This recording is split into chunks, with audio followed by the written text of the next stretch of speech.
Mi madre ni siquiera detuvo el cuchillo de trinchar cuando lo dijo. La familia de tu hermana siempre será lo primero. Tú siempre vas la última. Mi padre asintió, como si fuera el parte meteorológico, no una sentencia. No discutí. Solo dije, bueno saberlo. Ese fue el momento en que dejé de esperar un sitio en su mesa. Retiré mi dinero, mi tiempo, mis planes. Vida separada, futuro separado. Y justo cuando el silencio entre nosotros por fin se sentía limpio, la emergencia familiar les golpeó más fuerte de lo que ninguno esperaba. Vinieron juntos a mi puerta, y creyeron que yo la abriría. Pero crecí en una casa donde las paredes llevaban un silencioso sistema de rangos. Se oía en cómo cambiaban los pasos según quien entraba, o en cómo las conversaciones subían cuando ella llegaba y se apagaban cuando llegaba yo. Nadie lo decía abiertamente entonces. No hacía falta. La jerarquía vivía en las cosas pequeñas. Cuando Lucía cumplió 16, todo el garaje brillaba. Mis padres habían aparcado un coche nuevo bajo la farola, la pintura atrapando cada reflejo. Estaban a su lado, esperando con la cámara. Yo miré desde la ventana de arriba mientras le daban las llaves, la voz de mi madre cortante de orgullo. Tu futuro merece que invirtamos en él, dijo. 6 meses después, en mi cumpleaños de 16, la luz de la cocina zumbaba sobre una tarta pequeña. Sin velas, sin sorpresa fuera, solo mi padre deslizando una tarjeta sencilla por la encimera. Estamos orgullosos de ti, ponía en letras impresas. Sonreí igual. Conocía el guión. Lucía tenía el foco. Yo tenía el asentimiento callado. La universidad siguió el mismo patrón. Lucía recibía cheques para la matrícula, para los libros, para el piso cerca del campus. Yo recibí una charla sobre responsabilidad y la satisfacción de ganarse las cosas uno mismo. Eres independiente, dijo mi madre, como si fuera un defecto que yo había elegido. Te apañas bien. Así que lo hice. Repuse estanterías de madrugada, programaba pequeños proyectos freelance por la noche y ahorraba cada euro sobrante para el ciclo superior. Durante mi último turno en el supermercado antes del curso de otoño, recuerdo mirar la nevera de la sala de descanso. Alguien había pegado una foto de sus vacaciones familiares. Playas, sombrillas, brazos sobre hombros. Me di cuenta de que Lucía tenía álbumes llenos de esos momentos. Yo no tenía ni una sola foto familiar después de los 13 en la que no estuviera al borde del marco. El día de la graduación de mi ciclo superior llegó y se fue. Mis padres estaban fuera ese fin de semana en la fiesta del bebé de Lucía. Crucé el escenario sola, mi nombre resonando en un auditorio de desconocidos. Después llamé a casa. Mi madre contestó entre recados. Estupendo, cariño, dijo. Pero a Lucía le empezaron las contracciones antes y estamos ayudándola con la bolsa del hospital. Te llamo luego. No llamó. Cuando me trasladé a la universidad de 4 años con una beca parcial, lo llamaron un logrito simpático. La boda de Lucía, sin embargo, fue el evento de la década. Recorrieron el salón de banquetes como si lo hubieran construido ellos. Yo me quedé junto a la barra mientras los parientes me decían lo afortunada que era de tener una hermana con una vida tan perfecta, como si su brillo me salpicara a mí. No era así. En realidad no. Tras graduarme en ingeniería, tras las noches largas, tras elegir supervivencia antes que dormir más veces de las que podía contar, esperé a ver si alguien se daba cuenta. Mi madre me felicitó mientras servía zumo al niño pequeño de Lucía. Mi padre preguntó si ya tenía perspectivas laborales, mientras Noah hablaba alto de refinanciar su casa. Nadie preguntó cómo lo había conseguido sola. Nadie preguntó qué quería después. Para entonces, había aprendido a dejar de esperar que me hicieran hueco. Me tallé el mío, pequeño al principio, unas pocas inversiones, presupuestos estrictos, un piso silencioso con luz tenue de mañana. Mi nombre no estaba en la pared de las fotos familiares, pero por fin estaba en mi propio contrato de alquiler, mis propios planes, mi propio futuro. Mirando atrás, veo el patrón con claridad. Cada celebración, cada crisis, cada estación, Lucía en el centro, yo orbitando. Ese fue el día, en algún punto entre las llaves que nunca tuve y la tarta que soplé sola, en que aprendí cuál era mi lugar en esta familia. El mensaje llegó tarde un miércoles. Una línea corta de mi madre. Reunión familiar el domingo. Importante. Sin contexto, sin preguntar si estaba libre. Parecía una cita médica, no una invitación. Cuando entré en el salón ese fin de semana, el aire estaba cargado de pánico silencioso. Papeles esparcidos por la mesa baja. Pagos atrasados. Notificaciones, extractos impresos con secciones resaltadas. Lucía sentada tiesa, manos entrelazadas. Noah evitaba mirarme. Mis padres habían adelantado los 2 sillones reclinables, como colocándose al frente de una negociación. Mi madre no perdió tiempo. Ha surgido una situación, dijo. Tu hermana y Noah están pasando apuros económicos. Apuros era quedarse corto. La hipoteca iba meses atrasada. La escolaridad de los niños sin pagar. Un problema legal, que mi madre pasó por alto rápido, había dejado a Noah sin poder trabajar por ahora.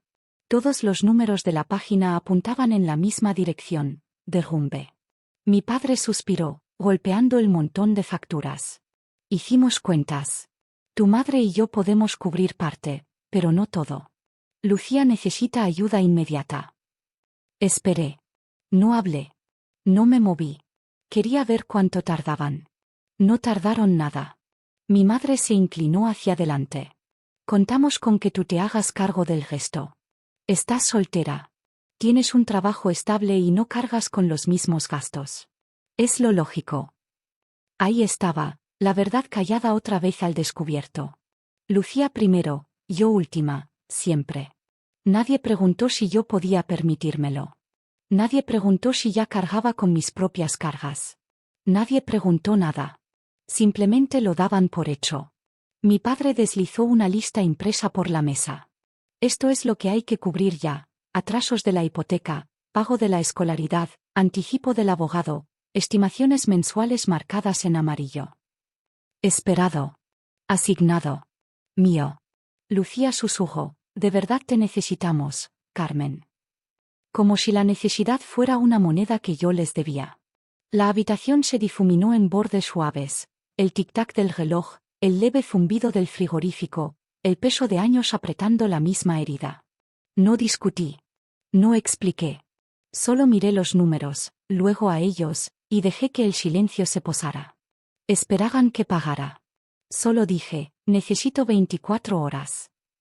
El trayecto a casa fue extrañamente callado. Sin música, sin podcast, solo el leve rumor de mi coche viejo y el eco de la voz de mi madre regresando con perfecta claridad. Siempre vas la última. Lo había dicho de pasada, lanzado sobre la mesa como una servilleta. Pero vivía profundo en las paredes de nuestra casa, en el patrón de cada elección que habían tomado jamás. Esa verdad por fin se había pronunciado en voz alta. Y ahora querían que la olvidara porque necesitaban algo. Aparqué, cerré la puerta y me quedé en la quietud de mi piso.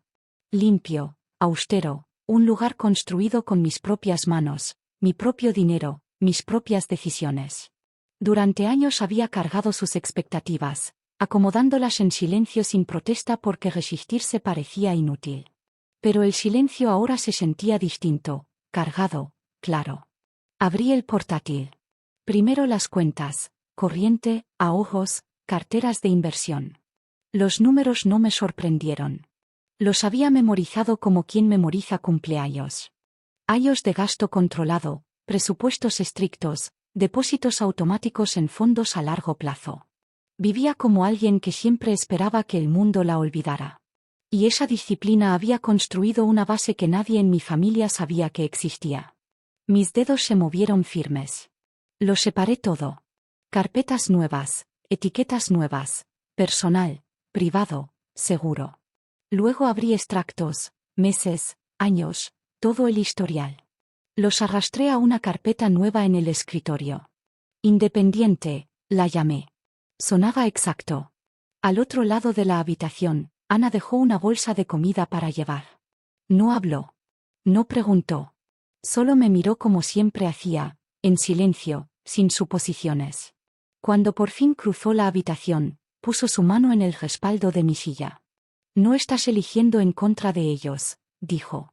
Estás eligiendo por ti. No respondí, pero las palabras se me acomodaron en la columna como un ajuste. Abrí una hoja de cálculo. Siguientes columnas: fórmulas, proyecciones.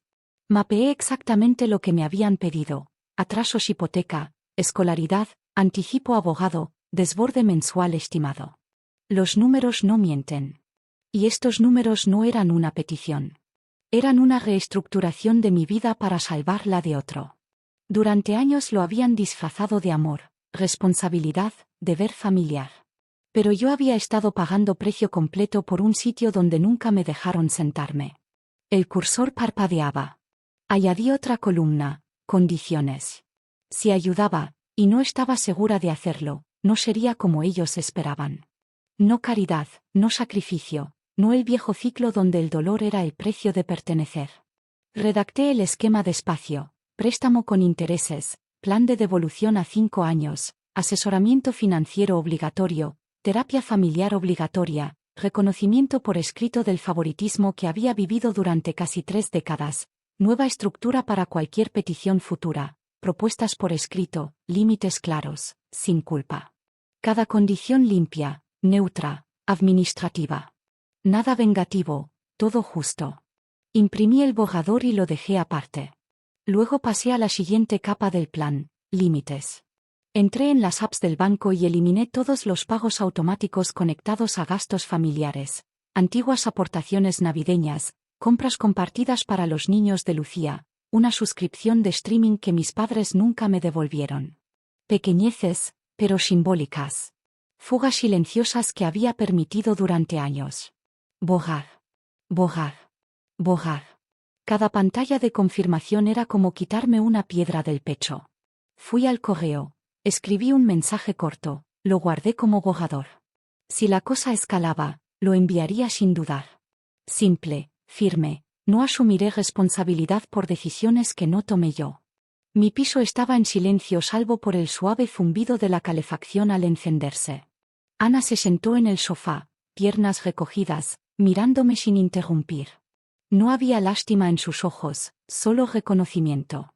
Llevas conteniendo la respiración toda la vida, dijo suavemente. Esta noche es la primera vez que te veo expirar. Quizá tenía razón. Los hombros más bajos, la mandíbula relajada. Volví a la mesa, recogí las páginas impresas en un montón ordenado y las metí en una carpeta lisa. Sin etiquetas dramáticas, sin marcas, solo orden. Imaginé la escena de mañana, mis padres inclinados hacia adelante, Lucía retorciéndose las manos, Noah ensayando justificaciones. Todos asumiendo que mis 24 horas las había pasado buscando la forma menos dolorosa de darles todo. No tenían ni idea de que este silencio no era sumisión. Era preparación. Cerré la carpeta. Ya no estaba enfadada. La rabia requiere esperanza. Esperanza de que alguien te vea, te elija, te trate distinto. Ya no esperaba eso. Solo quería verdad, estructura y una vida que por fin fuera mía. La voz de Ana se suavizó. ¿Qué pasa mañana? Metí la carpeta en el bolso. Les digo que ya no arreglo lo que ellos rompen. Ya estaban sentados cuando llegué. El mismo salón, los mismos sillones adelantados. El mismo montón de facturas extendidas sobre la mesa como un altar a la urgencia. Pero esta vez algo era distinto. Yo no cargaba culpa. Cargaba una carpeta. Ana caminaba a mi lado, callada, firme. Tomó asiento junto a la ventana. No estaba allí para discutir. Estaba allí para ser testigo. Mi madre juntó las manos. Bien, ya estás aquí. Ahora lo arreglamos todo. Mi padre soltó el aire aliviado. Sabíamos que vendrías al rescate. Carmen. Lucía sonrió temblorosa. Te lo agradecemos mucho. Me daban las gracias por una decisión que aún no había tomado. Me senté, puse la carpeta en la mesa y levanté la tapa. Extractos bancarios, resúmenes de inversiones, planes de jubilación, carteras con fecha objetivo, acuerdos de opciones sobre acciones, todo ordenado. La habitación cambió. Mi madre se inclinó primero, entrecerrando los ojos. ¿Qué es todo esto? Deslicé una página hacia ella. Contexto. Mi padre cogió otra, escaneando los números. El roce del papel fue el único sonido. Se quedó helado a mitad. No era solo el saldo. Era la comprensión, repentina y afilada, de que no sabían nada de mi vida. Cada suposición, cada idea de quién era yo, se derrumbaba en sus manos. La voz de mi madre se volvió fina. ¿Por qué nunca nos dijiste que te iba tan bien? Nunca preguntasteis, dije. El silencio cayó, limpio y absoluto. Saqué el siguiente documento, las condiciones del préstamo. Noah se inclinó, ceño fruncido. ¿Esto es un contrato? Asentí. Si queréis ayuda económica, no será sacrificio ciego. Será estructura. Mi madre retrocedió. Estructura, para la familia. Para adultos, corregí. Mi padre leyó la página. Devolución a 5 años, intereses, cuotas mensuales, asesoramiento financiero. La voz se le quebró en las últimas palabras. Es estándar, dije. Si ayudo, aprenderéis a no necesitarme otra vez. Lucía me miró, ojos muy abiertos, herida. Nos haces firmar algo. Somos tu familia. Vosotros me hicisteis responsable de vuestras decisiones, dije tranquila. Esto evita que vuelva a pasar. Noah se embaró. Esto parece justo, corté. Parece justo. Calló. Continué. Hay más. Me volví a mis padres. Asistiréis a terapia, no para repartir culpas, sino para entender el sistema en que todos hemos vivido. Mi madre se tensó. No somos disfuncionales. Me dijiste que siempre iba la última, le recordé en voz baja. Eso era la disfunción hablando. Apartó la mirada, y añadí, habrá reconocimiento público. En la próxima reunión familiar, hablaréis del favoritismo, del desequilibrio, de la historia de expectativas puestas solo sobre mí. Mi padre negó con la cabeza. Esto es humillante. Es honesto, dije. La humillación solo ocurre cuando la verdad pesa demasiado para sostenerla. La habitación se encogió alrededor, todos de pronto más pequeños en sus sillas. Por último, empujé el documento final hacia ellos. Esto es lo que me pedisteis. Atrasos hipoteca, escolaridad, anticipo abogado. Estos son vuestros números. Este es el coste de vuestras elecciones. Las condiciones quedaron abiertas ante ellos, claras, neutras, sin emoción. Mi madre susurró. ¿De verdad no vas a ayudar si no aceptamos esto? Sostuve su mirada. Dije, bueno saberlo, en acción de gracias. Lo decía en serio. Cuando entendí mi lugar en esta familia, dejé de ocupar el espacio que me había estallado. Si aquí siempre voy la última, tengo que ir la primera en mi propia vida. Nadie habló. Saqué un bolígrafo de la carpeta y lo dejé encima del contrato. Rodó un poco, luego se detuvo. Tenéis 24 horas, dije. El mismo tiempo que me disteis a mí. Mi padre tragó saliva. ¿Y si decimos que no? Me puse de pie, cogí el bolso.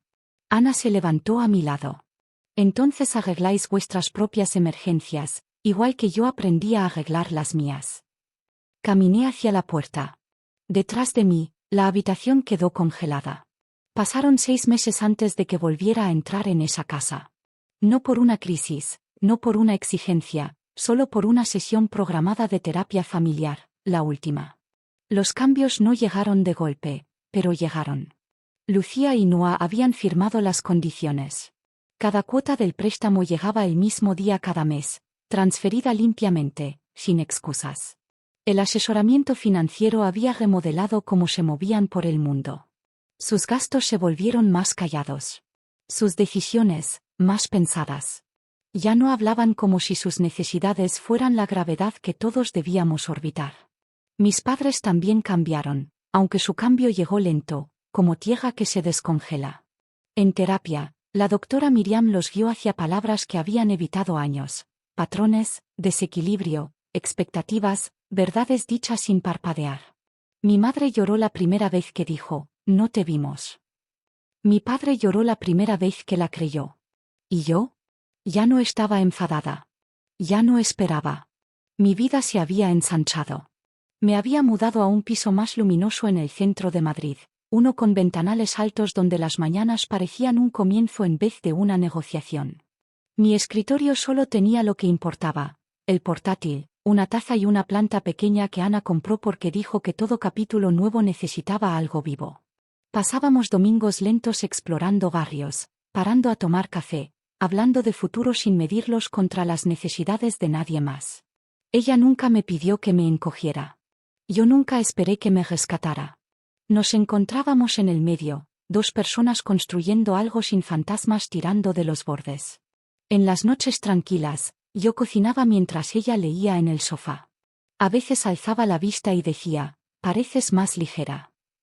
Y me daba cuenta de que tenía razón. Los hombros ya no se curvaban hacia adentro. Las manos ya no se cegaban alrededor de expectativas invisibles. El silencio ya no parecía castigo. Parecía aire. Los extractos del préstamo de Lucía y Noah estaban guardados en un cajón, ordenados pero ya sin carga emocional. Prueba de que la justicia podía existir donde antes solo había caos. Antes de salir de la última sesión, la doctora Miriam dijo suavemente, esta es una familia aprendiendo a caminar distinto, y tú fuiste quien cambió el suelo bajo sus pies. Conduciendo a casa, las luces del atardecer se alargaban por la carretera. Mi piso me esperaba, callado, cálido, mío. Por primera vez en la vida, nada se sentía prestado. Dejé las llaves en la mesa, el metal suave contra la madera. Nada que ver con el juego brillante que mi hermana una vez sostuvo en el garaje. Este era silencioso, ganado, elegido. La ventana estaba abierta lo justo para que el aire de la tarde circulara por la habitación, constante y fresco. Ana estaba en la cocina, tarareando bajito, el tipo de sonido que no me pedía nada. Las familias no siempre cambian porque quieran. A veces cambian porque alguien deja de cargar el peso por ellos. Les creí cuando dijeron que yo siempre iba la última. Por eso dejé de hacer cola.